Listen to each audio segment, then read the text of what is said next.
क्योंकि 24 अक्षर है, 24 अक्षर परम पुनीता, जिसमें बसे शास्त्र श्रुति गीता। तो 24 अक्षर की 24 गायत्री अलग अलग है। तो ब्रह्म गायत्री का उपासक मैं नहीं हो सकता, क्योंकि मैं ब्राह्मण नहीं हूं। ब्रह्म गायत्री का मंत्र जो है, हम आप जो सब लोग जानते हैं, ये केवल सूर्य का मंत्र होता है गायत्री। हम जो कहते हैं कि गायत्री मंत्र पढ़ो, बोलो गायत्री मंत्र बोलते हो, ये केवल सूर्य का मंत्र गायत्री है। ब्रह्म गायत्री और बड़ी है, उसमें 14 ओम लगते हैं। आगे 14 ओम, पीछे 14 ओम, और बीच में एक मंत्र होता है जिसे गुप्त गायत्री ब्रह्म गायत्री कहा जाता है, जिसे गुह्य गायत्री भी कहते हैं। ये सब्जेक्ट बड़ा विचित्र है। हम आप लोग जो बोलते हैं गायत्री मंत्र, ये एक नॉर्मल गायत्री है, सरल मंत्र गायत्री है, जिसको सूर्य का मंत्र कहा गया है। ब्रह्म गायत्री तो और ही है। तो कहा महाराज मैं ब्रह्म ऋषि हो ही नहीं सकता हूँ, मैं राजर्षि हूँ, मैं राजा हूँ और गाधी का पुत्र हूँ।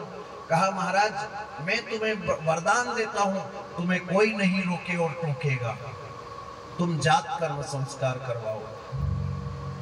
षडानन ने, कार्तिकेय स्कंद ने वरदान दिया विश्वामित्र जी को, और फिर जात कर्म संस्कार किया और वहीं से कहा आज से तुम ब्रह्म ऋषि हो जाओ।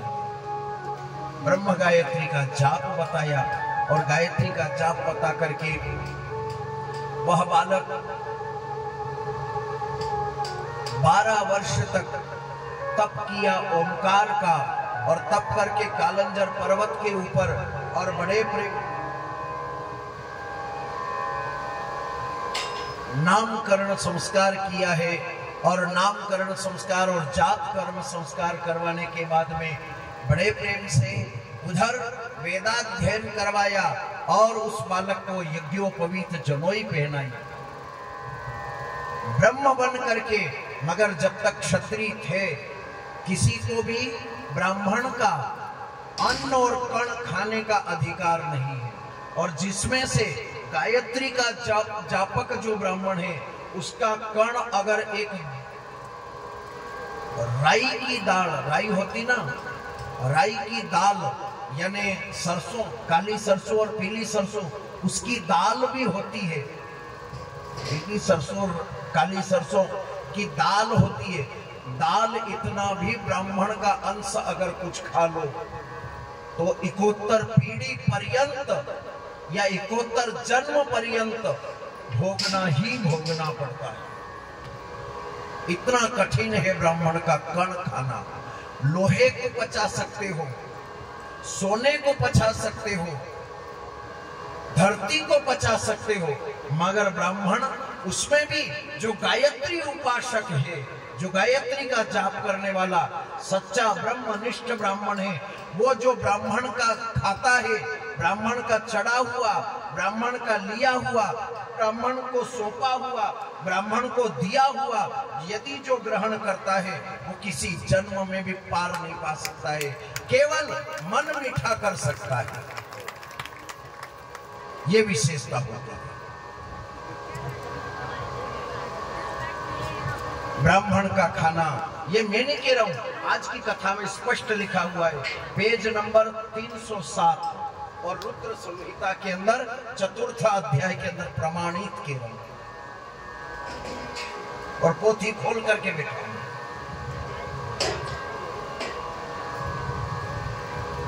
स्पष्ट शिव पुराण के अंदर प्रमाणित वर्णित है। ब्राह्मण का पचाना, ब्राह्मण का हजम करना केवल उस शक्कर के भांति है, जैसे शक्कर मुंह में डालते हैं तो मीठी लगती है, मगर उसका जो ऑब्जेक्ट विषय है वो शुगर की बीमारी है। जब खाया तब तो बहुत अच्छी लगी, जब यूज कर रहे हो, जब ग्रहण करोगे तब तक तो वो बहुत मीठा लगेगा, मगर जब वो हजम हो करके और जब वो असर करती है तब वो रोग का काम करती है और फिर तकलीफ देती है। फिर शुगर वाले की क्या प्रॉब्लम होती है, आप लोग जिनको है वो पूछ लेना। बोलो महाकाल महाराज की। इसलिए उसका हजम करना विश्वामित्र जी ने स्वीकार नहीं किया। तब कर्दम ऋषि और वशिष्ठ ऋषि आए।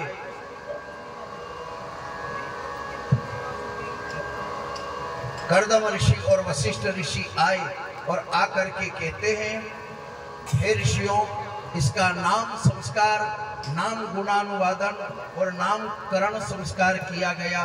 गायत्री मंत्र दिया।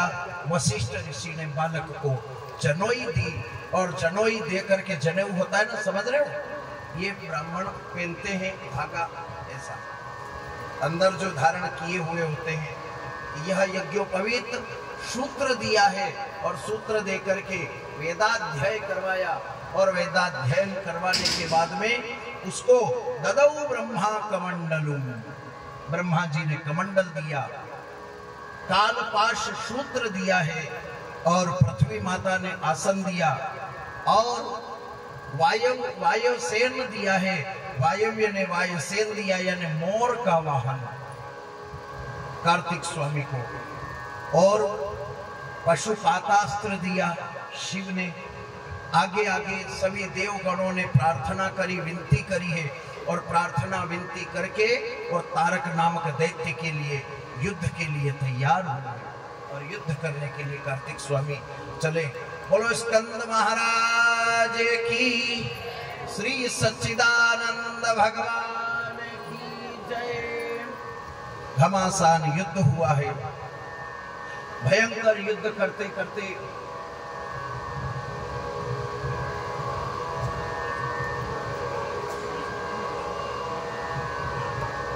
युद्ध करने के लिए चले। ओम नमः शिवाय, हरि ओम नमः शिवाय,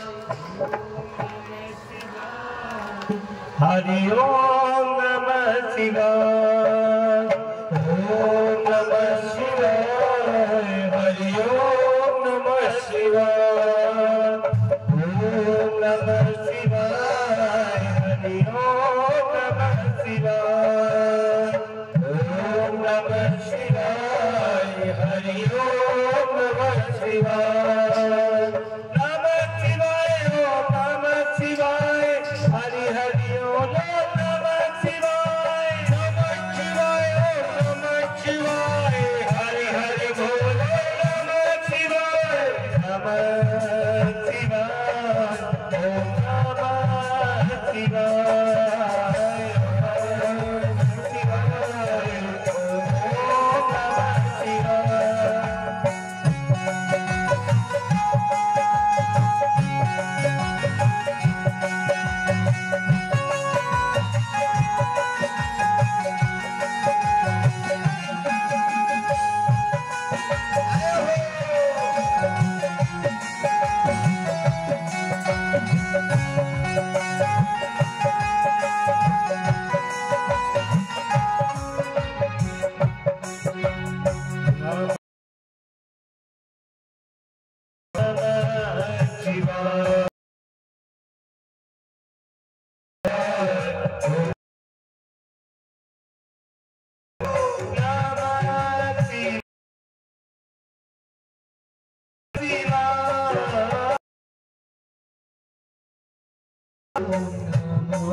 से बुला के देख रे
शिवा